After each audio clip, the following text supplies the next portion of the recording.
بسم اللہ الرحمن الرحیم۔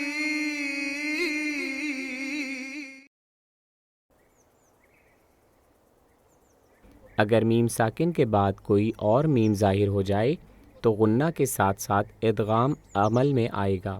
دوسرے لفظوں میں دونوں میم آپس میں ضم ہو جائیں گے اور آواز مکمل طور پر ہونٹوں کو ملا کر ناک کے ذریعے بنے گی اور 2 گنتی کے برابر کیا جائے گا غنہ۔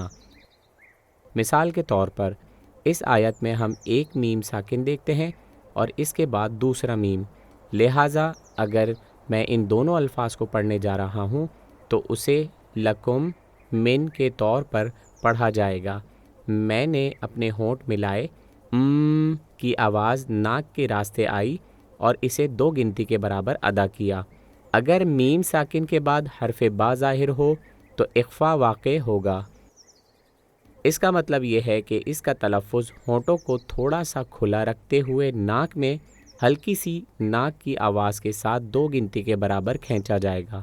اس طرح کی میم کی آواز مخفی ہوتی ہے اور ہونٹوں کی شکل کو ب کے تلفظ کی طرف مائل کیا جاتا ہے۔ مثال کے طور پر اس آیت میں ایک میم ساکن ہے جس پر کوئی علامت یا اعراب نہیں ہے اور اس کے بعد حرف با ہے، پس اگر یہ 2 کلمات پڑھنے ہوں تو یہ اسے فَاحْكُم بَيْنَهُمْ پڑھا جائے گا۔ ایسے میں نے اپنی ناک کے ذریعے ایک ہلکی ناک کی آواز نکالی جو حرف با کے تلفظ کے لیے تیار تھی اور اسے 2 گنتی کے برابر کھینچا، فَاحْكُم بَيْنَهُمْ۔